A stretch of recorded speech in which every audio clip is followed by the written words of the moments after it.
الحمد للہ رب العالمین وبہ نستعین وصلی اللہ وسلم علی سید الانبیاء والمرسلین وعلی آلہ واصحابہ اجمعین ومن تبعہم بإحسان الی یوم الدین، اما بعد۔ آج ہم نے الحمدللہ 14ویں تراویح مکمل کی۔ جو سورتوں کی ہم نے تلاوت سنی ہے، سورۃ ابراہیم، سورۃ الحجر اور سورۃ النحل کا تقریباً ایک بڑا حصہ ہم نے سماع کیا ہے۔ جو 6ویں رکعت تھی اس میں ہم نے ایک آیت کریمہ سنا ہے۔ آیت نمبر ہے 60 پر 8 اور 60 پر 9۔ میں اس لیے کہہ رہا ہوں یہ آیت نمبر، آپ بعد میں جا کر کے دیکھیں اور غور کریں، کتنی عجیب و غریب باتیں ہیں۔ یہ جو آیتیں ہیں 60 پر 8 اور 60 پر 9 سورۃ النحل کی، اس میں اللہ رب العالمین نے اپنی تخلیق، اپنی قدرت کا ایک عظیم مظہر اللہ نے بیان کیا۔ اللہ تعالیٰ نے فرمایا وَأَوْحَى رَبُّكَ إِلَى النَّحْلِ أَنِ اتَّخِذِي مِنَ الْجِبَالِ بُيُوتًا وَمِنَ الشَّجَرِ وَمِمَّا يَعْرِشُونَ ثُمَّ كُلِي مِنْ كُلِّ الثَّمَرَاتِ فَاسْلُكِي سُبُلَ رَبِّكِ ذُلُولًا يخرج من بطونها شراب مختلف الوانه فيه شفاء للناس ان في ذلك لآية لقوم يتفكرون۔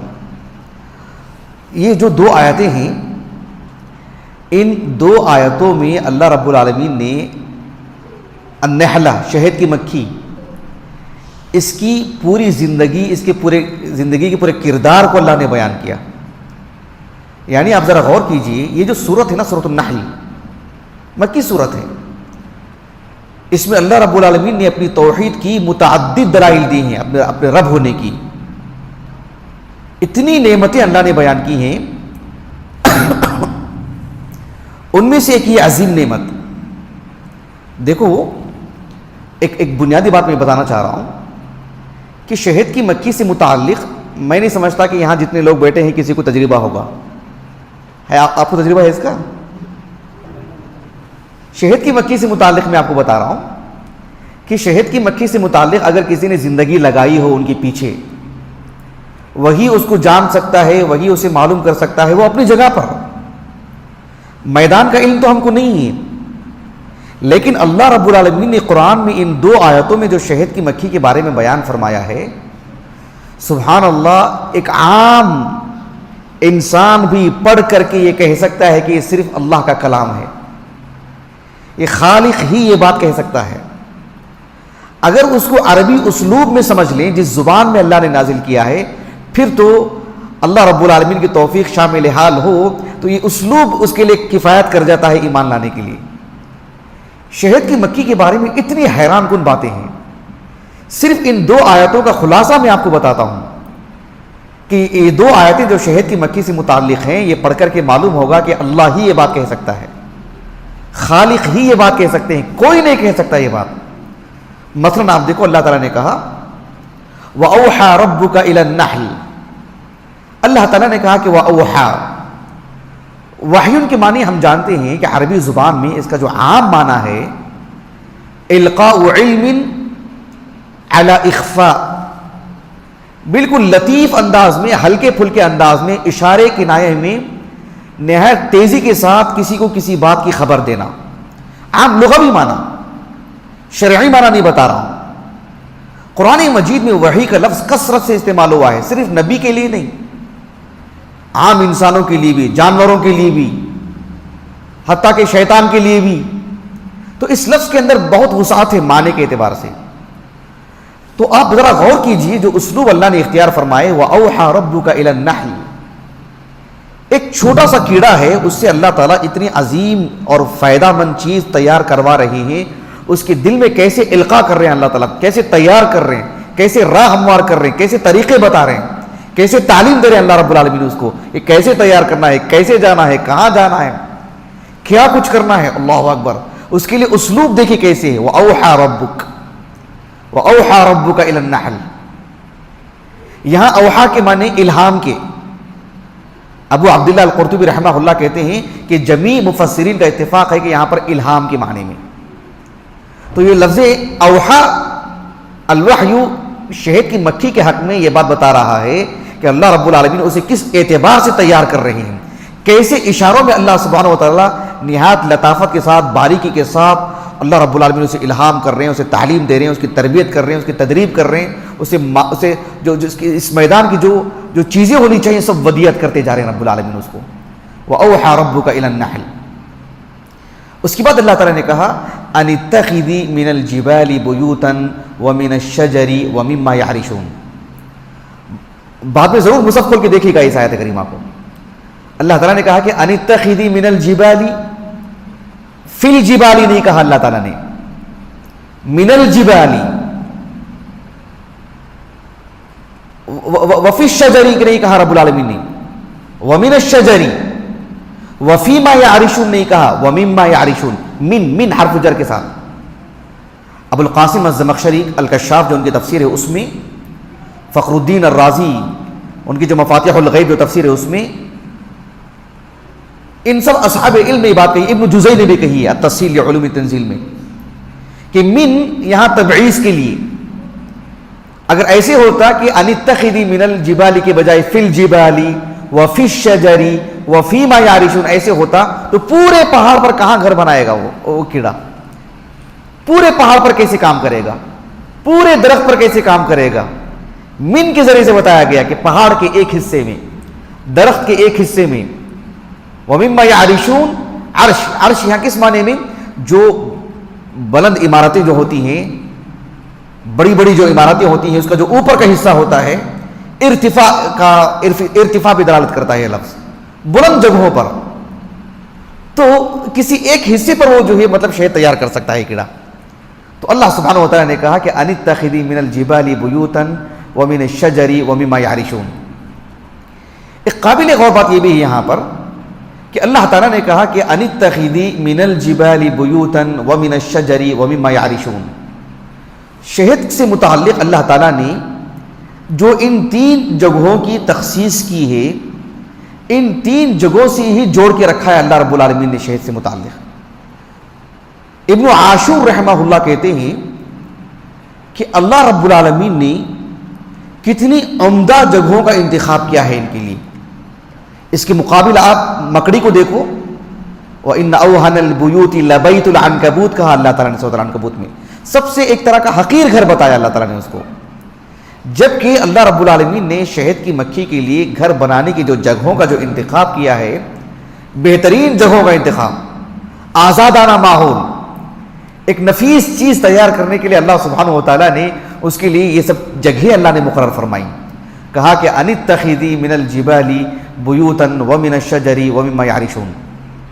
یہاں ایک فقہی اعتبار سے ایک مسئلہ ہے جسے علی بن محمد الکرجی جو علمی دنیا میں القصاب سے معروف ہیں رحمہ اللہ، 360 ہجری سن وفات ہے، ان کی جو کتاب ہے نکت القرآن الدالہ، اس میں انہوں نے کہا کہ وَمِمَّا يَعْرِشُونَ، جو کسی عمارت کے بلند جگہوں پر اللہ سبحانہ و تعالیٰ نے انہیں جو شہد بنانے کی جو قوت عطا کی ہے، اگر کسی کی ذاتی عمارت ہو، جیسے مثلا مان لیجیے کہ یہ مسجد ہے، اس ادارے کی کوئی عمارت ہے، یا کسی کی ملکیت ہے جو بلند و بالا عمارت ہے، وہاں آ کر کے شہد، اگر مکھیاں آ کر کے شہد بناتی ہیں تو وہ اس کی ملکیت ہوگی، اس کا اپنا ہوگا۔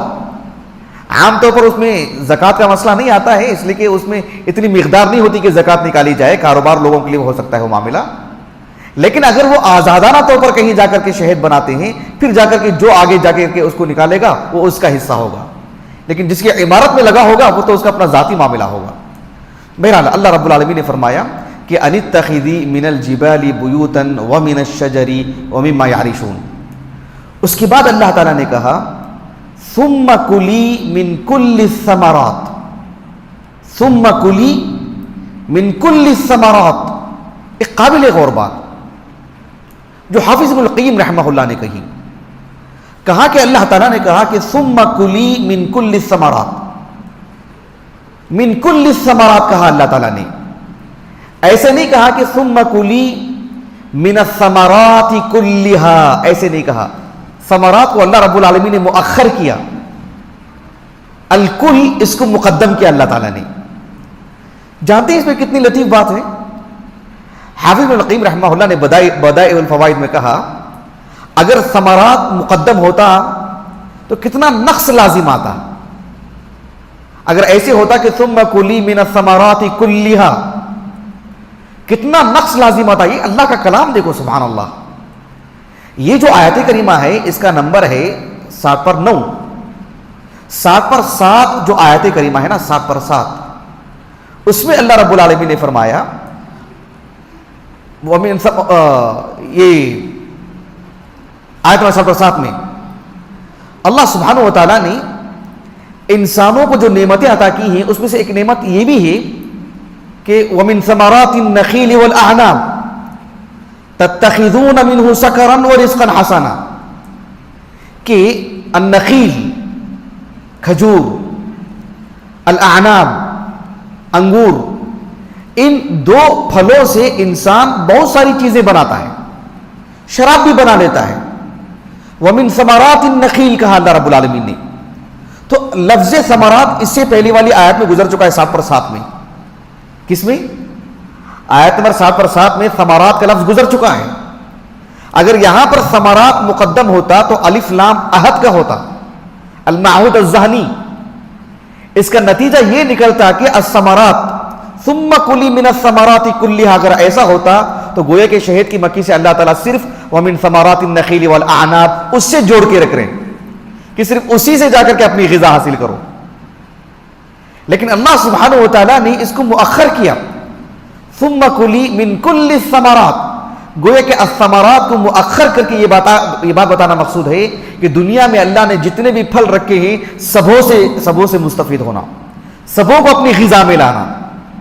اگر الثمرات مقدم ہوتا تو الف لام عہد کا ہوتا. کیوں؟ اس سے پہلے الثمرات کا لفظ گزر چکا ہے.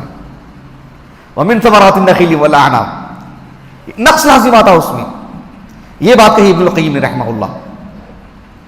ابن عاشور رحمہ اللہ نے کہا کہ اللہ رب العالمین نے فرمایا کہ ثم کلی من کل الثمرات، شہد کی جو مکھی ہے وہ بہت سارے پھولوں کا رس کیا کرتی ہے؟ چوستی ہے. چوسنا عربی زبان میں اس کے لیے لفظ کیا ہوگا؟ الامتصاص، چوسنا.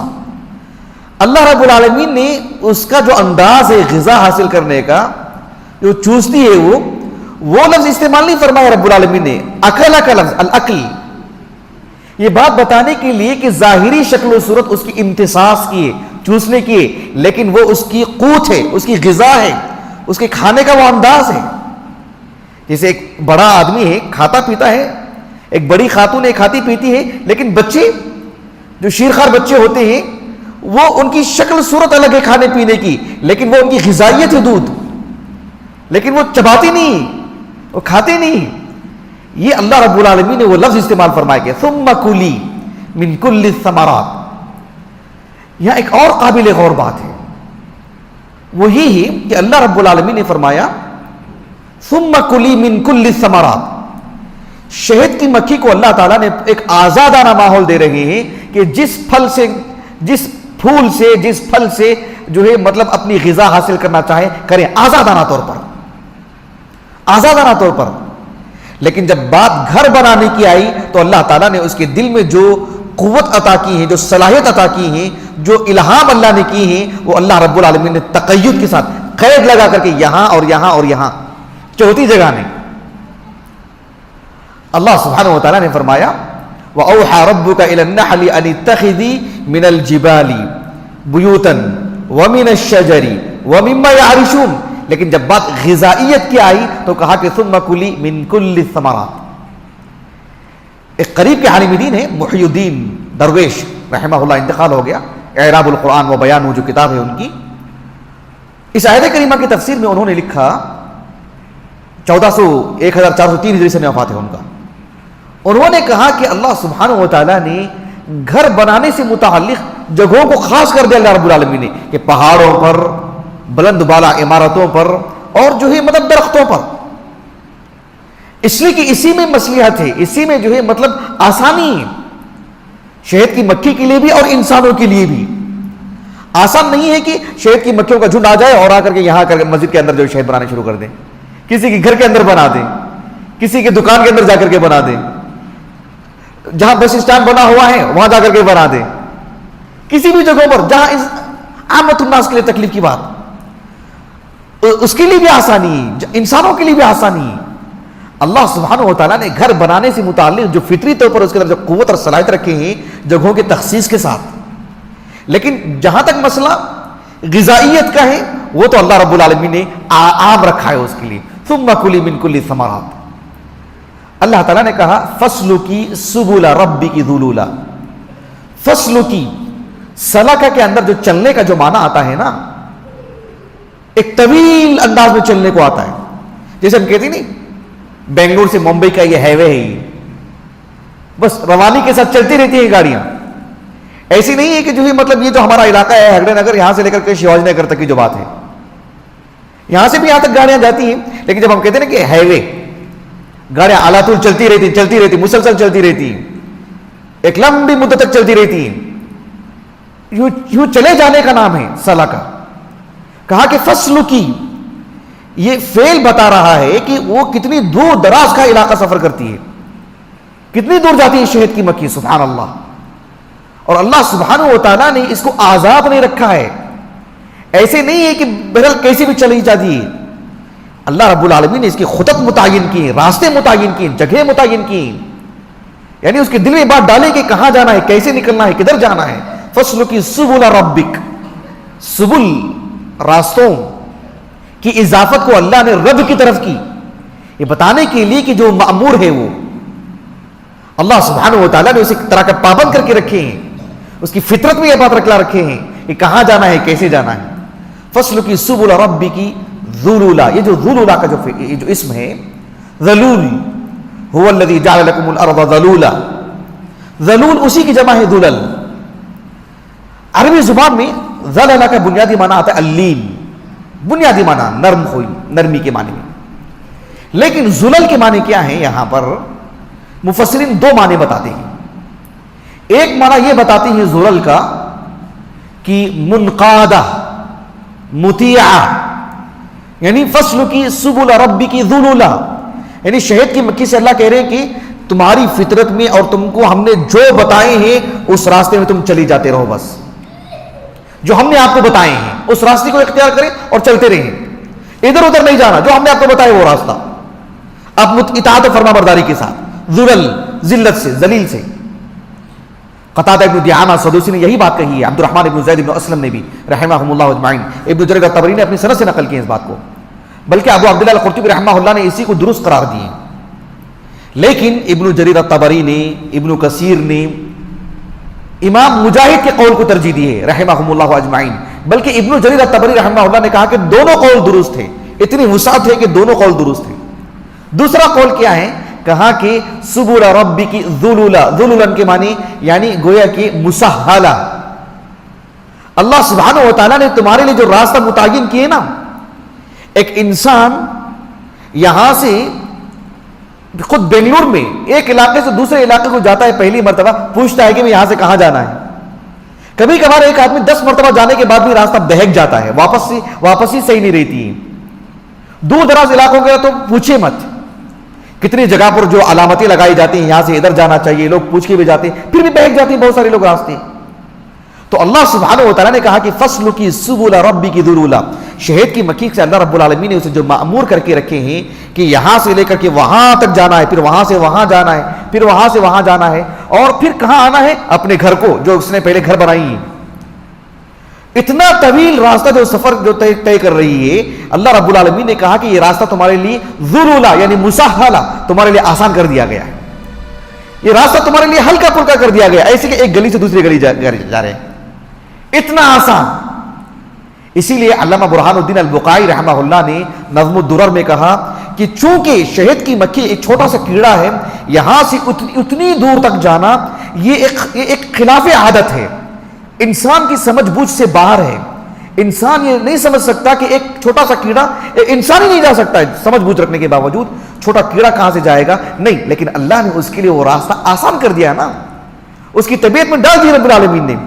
اڑان میرے اور آپ کے لیے مشکل, پرندوں کے لیے سمندر میں مچھلیاں کیسے رہتی ہیں, ان کو وہ آسان کر دیا اللہ نے. تو شہد کی مکھی کو دور دراز علاقوں تک لے جانا، پھر وہاں سے سبل ربک متعدد راستوں میں جانا، پھر برابر اپنے گھر کو آ جانا، اس کے لیے اللہ نے کہا کہ فصل کی سبل ربک ذلولا. یہ بات اللہ رب العالمین نے اس کے لیے کہی.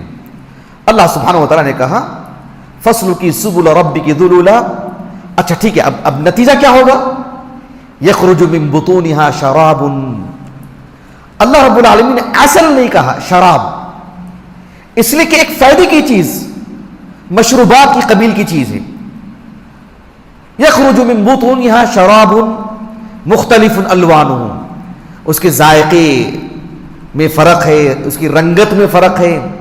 کسی شہد کی دکان کو چلے جائیے، کتنے شہد کے کتنے ڈبے رکھے ہوئے رہتے ہیں، رنگت الگ الگ ہے اس کی، ذائقے الگ الگ ہیں اس کے. مختلف الوانہ. اللہ رب العالمین نے کہا فیہ شفاء للناس، فیہ شفاء للناس. فیہ یعنی فی العسل، فیہ شفاء للناس. یہ قابل غور بات ہے. اللہ سبحانہ و تعالیٰ نے فیہ شفاء، شفاء کو نکرہ بیان کیا. اللہ تعالیٰ نے نکرہ کیوں بیان کیا؟ اس کی دو وجہ ہمیں دو سبب ملتے ہیں ہم کو اہل علم کی کلام سے. ایک یہ کہ تعظیم کے لیے نکرہ، جیسے ابو القاسم الزمخشری نے کہا فیہ شفاء. عربی زبان میں نکرہ تعظیم کے لیے، تفخیم کے لیے آتا ہے، کسی چیز کو بڑا کر کے بتانے کے لیے. تو ایک تو یہ مقصود ہے اس میں جو اللہ رب العالمین نے جو قوت اور شفا رکھی ہے اس کی اہمیت اور عظمت کو بتانے کے لیے. اور دوسرا شفاء نکرہ ہے اور اس بات کے سیاق میں آیا ہے، نفی کے سیاق میں نہیں. اس بات کے سیاق میں آنے کا فائدہ کیا ہوتا ہے؟ اس میں عموم نہیں ہوتا. نفی کے سیاق میں ہو تو عموم ہوتا ہے. وما جعل علیکم فی الدین من حرج وما ربک بظلام للعبید. کتنی آیات ہیں اس قبیل کی. اگر نفی کے سیاق میں ہو تو عموم کا معنی، اس بات کے سیاق میں ہو تو اس میں عموم نہیں ہوتا ہے. مطلب یہ کہ اللہ نے اس میں جو شفا رکھے ہیں ایسے نہیں ہے کہ دنیا میں جسے بھی مرض لاحق ہو اس کو شہد پلا دیا جائے اس کو شفا یاب ہو جائے گا. ایسا نہیں، ہر مرض کی شفا نہیں ہے اس میں. کچھ لوگوں کو شفا نہیں ملتی. خود عہد نبوی میں ایسے حادثات آئے ہیں. صحیح بخاری میں کتاب الطب میں جو آپ دیکھ لیجئے الاصل سے متعلق آغاز میں، تو یہ اللہ سبحانہ و تعالیٰ کا کلام دیکھیں لفظ لفظ دلالت کر رہا ہے. وَأَوْحَى رَبُّكَ إِلَى النَّحْلِ أَنِ اتَّخِذِي مِنَ الْجِبَالِ بُيُوتًا وَمِنَ الشَّجَرِ وَمِمَّا يَعْرِشُونَ ثُمَّ كُلِي مِنْ كُلِّ الثَّمَرَاتِ فَاسْلُكِي سُبُلَ رَبِّكِ ذُلُلًا يَخْرُجُ مِنْ بُطُونِهَا شَرَابٌ مُخْتَلِفٌ أَلْوَانُهُ فِيهِ شِفَاءٌ لِلنَّاسِ. یہاں پر حافظ ابن القیم رحمہ اللہ نے مفتاح دار السعادہ اس میں ایک دل کو چھو جانے والی بات کی آپ نے، ایمان افروز بات کی آپ نے. کہا کہ فیہ شفاء. جب شہد کی بات آئی تو اللہ نے کیا کہا کہ اللہ نے قرآن میں صرف دو ہی چیزوں کو شفا کہا ہے، ایک شہد کو ایک قرآن کو. لیکن شہد کی بات آئی تو اللہ نے کیا کہا؟ فیہ شفاء، شہد میں شفا ہے. لیکن جب قرآن کی بات آئی تو اللہ نے کہا سورۃ الاسراء میں وَنُنَزِّلُ مِنَ الْقُرْآنِ مَا هُوَ شِفَاءٌ، یعنی شہد میں شفا ہے جبکہ قرآن میں شفا نہیں، قرآن کل کی کل شفا. کہا کہ شہد میں شفا ہے تو اس میں اہمیت ہے اس کی جو کل کی کل وہ خود ہی شفا ہو. کہا کہ اللہ رب العالمین نے قرآن کو شفا کہہ دیا، قرآن میں شفا ہے ایسے نہیں کہا اللہ تعالیٰ نے. کتنی بڑی بات ہے سبحان اللہ. حیران کن. میں یہ کہہ رہا ہوں نا کہ یہ کتاب یہ صرف دو آیتیں پڑھ کر کے آپ کے سامنے رکھی جانے والی باتیں ہیں. مشاہدہ اگر ہو یہ علم الیقین ہے، اگر مشاہدہ ہو جائے تو عین الیقین بن جاتی وہ چیز. اسی لیے اللہ تعالیٰ نے کہا ان فی ذلک لآیۃ، یعنی یہ ایک معاملہ ہی اپنے آپ میں بہت بڑی نشانی ہے. ان فی ذلک لآیۃ لقوم یتفکرون. تفکر کہتے ہیں کسی چیز کے ہر پہلو پہ نظر رکھنا، ہر پہلو پہ نظر رکھنا. آپ دیکھو کون اس کے دل میں بات ڈالے ہیں. شہد کی مکھی کو دیکھو آپ، سبحان اللہ العظیم، یعنی اس کے گھر کی جو بناوٹ ہے اس کو کہتے ہیں مسدس 6 زاویے. یعنی یہ ہندسہ اور انجینئرنگ کا ایک بڑا حصہ ہے جو کوئی خلل نہیں، کوئی خانہ جو خالی نہیں، جو مسدس انداز میں جو گھر بناتی ہے وہ سبحان اللہ. اور اتنی مفید چیز اس سے جو پیداوار ہوتی ہے اس کی. اللہ سبحانہ و تعالیٰ نے اس کے پاس کوئی معیار دیے ہیں کیا؟ اس کے پاس کوئی مقیاس ہے، کوئی آلہ ہے اس کے پاس کچھ چیزیں ہیں کہ جو ہے جو مسدس کی لکیر کھینچنے کے لیے، جو 6 خانے بنانے کے لیے ایک لکیر یہاں سے یہاں تک ہو، یہاں سے یہاں تک ہو، یہاں سے یہاں تک ہو، نہیں، یوں ہی ایسے لگتا ہے کہ بدنظمی ہے کہ یوں ہی بن جا رہی ہے، لیکن کتنی خوبصورتی کے ساتھ ایک چیز سامنے آتی ہے. اللہ اکبر، ان فی ذلک لآیۃ لقوم یتفکرون. اللہ رب العالمین نے اس کردار، اس کی عظمت کی بنا پر اس کا نام نحل رکھا اللہ رب العالمین نے. تو یہ بہت ہی میں نے کیا کہوں اس کو، کیا نا زبدہ، نچوڑ میں نے کچھ باتیں آپ کے سامنے رکھی ہیں، ورنہ میں جب پڑھ رہا تھا تو سبحان اللہ اتنی باتیں بہت ساری باتیں ذہن میں گردش کر رہی ہیں، میں بتا نہیں سکتا ہوں، لیکن میرے دل میں آ رہا ہے کہ اسے مستقل میں ایک درس دوں گا انشاءاللہ. اللہ تعالیٰ سے دعا ہے کہ اللہ رب العالمین ہمیں اللہ تعالیٰ کے کلام میں غور و فکر کرنے، اللہ تعالیٰ کی تخلیق میں، اللہ تعالیٰ کی مخلوقات میں غور و فکر کرنے، اللہ تعالیٰ اس کا جو سبب ہے، اس کا جو نتیجہ ہے کہ ہمارا ایمان بڑھے، اللہ سے ہمارا تعلق مضبوط ہو. سبحانک اللہم و بحمدک، اشہد ان لا الہ الا انت، استغفرک و اتوب الیک.